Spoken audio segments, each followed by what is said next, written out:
credit. I got a pass in everything except scripture, where I got a fail. Oh, crap. We thought we knew it. You'd think it would come in, you know, through the sky. Well, So, the scripture for sure. The scripture would, you'd hope. scripture was difficult, yes. But you see, then I wanted to stay doing classics, which I had done in school. But my father stopped that.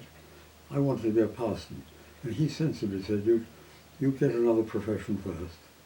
And so he urged me to change to science for higher certificate. And that was quite difficult. And because they didn't know what to do, they used to put me with some books, question, up in the biology lab. And I would sit there and work away. And the school took the fees. They didn't teach me anything. But by hook or by crook, I passed. So you, was it, at what point would you take a sort of a course and say, oh, I'm doing sciences or I'm not doing sciences? Oh, it was fourth form. Which was what age? Third Is form, it the same sort of form? Yes, and when you got to the fourth form, it was for modern or for classical. Okay. So it was a shame to have to A split. rotten shame. And the French do it better. You take a lot of subjects, but then you had to change. And I had the advantage of changing later, but it had to be pretty well self-taught. Mm. And the biology master said to me, when I passed in the entrance exam in, I suppose, biology, I wouldn't have put much money on it. And of course I was too young to say, no thanks to you, sir. Because Sleepy Store hadn't taught me a thing. Sleepy Store? Well, he wasn't, I don't think that was his proper name. Sleepy was what he knew. No, there's not much there, I've told you. So, Tell me about where you used to go. You used to go to Switzerland on holiday? Is this with your yes. family? Well, when the war was over, Mm. of course it was all suddenly open. I was at Cambridge at the time, and at the end of, I suppose, 46, I decided to go to France. So I got a schoolmaster in our village to write an advertisement which I put in French newspapers all over France. Etudiant en médecine would like to come and stay with the family. And I had a lot of replies. One from La Rochelle, chap who wrote airmail and sea mail. Two from Bordeaux, but one was a surgeon, I chose that. But I'd had a letter from someone in Bordeaux who said, Je suis veuve avec 4 enfants. J'ai 26 ans. You'd be most welcome to come and stay without possibility of paying. So when, you can picture it, can't you? I was 19. So when I was staying with the Blanchots, I said one day, I would quite like to go and visit this madame. No, said Dr. Blanchot, it's a very bad area, you can't go there. And I don't think I was ready to marry a woman of 26. With 4 children? Yes. As it was, he'd got a daughter of 26, and food parcels were being sent out from Ickleton when I was there because they were short, butter and stuff. But Janine used to put it under her bed, and she ate it all herself. Butter? I expect she brought bread up. You see, there was bread. Yes, there'd been plenty of bread left, and all these parcels were quite unknown about by her parents. So you stayed in this surgeon's house. How long did you stay there? Only 3 weeks.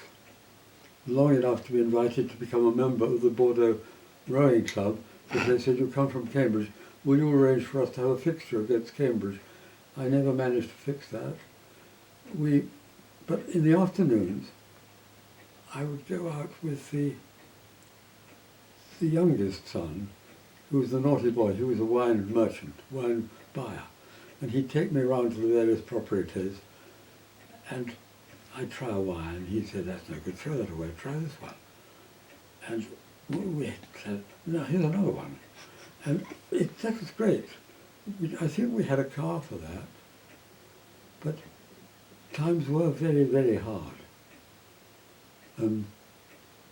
I could get 960 francs to the pound. No, I couldn't. I could get 480.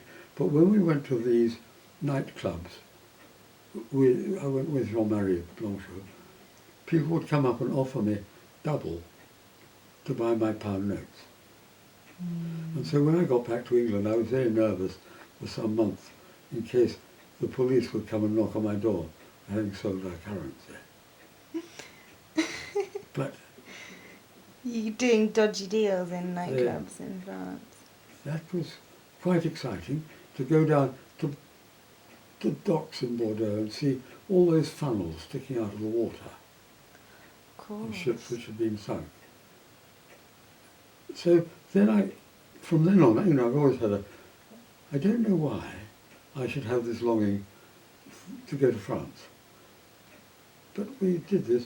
Then later on, I travelled because when I was a student in Cambridge, a friend of mine was Adrian Secker, who was Martin Secker, the publisher's son.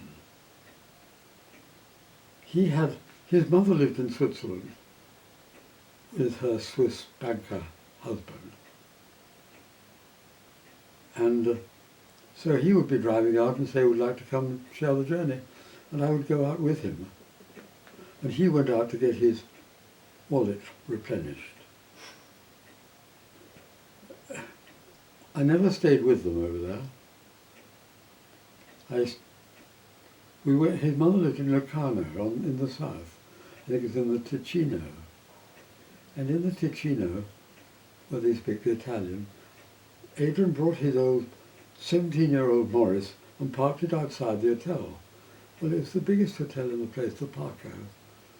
And he looked out of the window, we were chatting, and he saw his car being manhandled by the porters. And the language he let out was, because he had a profound grip of the language, they left it alone, just because the American ambassador to their country was coming to stay. They were wanting Adrian's car out of the way to let this limo come in. Adrian could speak the language because when the war began, he had gone out to see his mother, who'd left Martin Secker and joined up with this, I suppose he was an Italian. Don't know whether he was Swiss or Italian, but they lived in Rome. And he went out and he was stuck. The war began, and halfway through the term, I think it was probably Eton, wrote to Martin Secker and said, did you know that your son hasn't come to school this term? He didn't, of course. Adrian was living with his mother for the duration of the war until, once Italy gave up, English people in Rome were rounded up, particularly that sort of his military age, and he was put in various camps all the way across, ended up in one in Poland.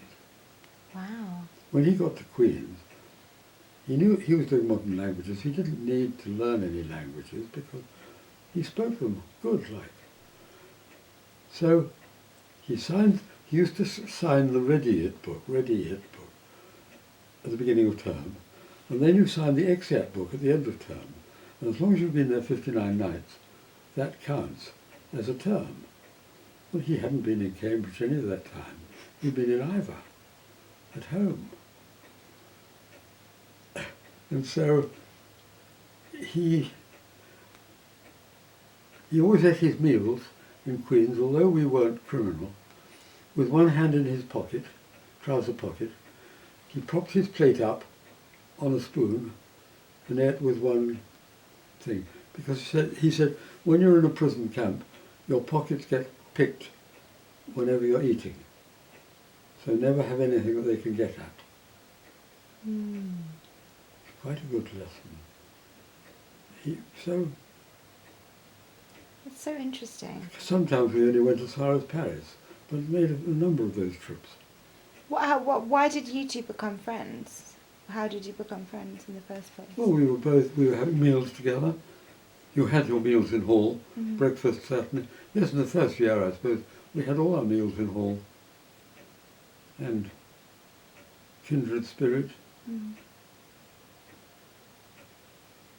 I don't know why it is you knew some people and not others. When I went to a reunion not long ago, I had said I wanted to sit by Tony Butcher. They sat me by an organ scholar from my day. I couldn't stand him when I was a student, so I couldn't stand him when I was having lunch. But I got through it. You have to put up with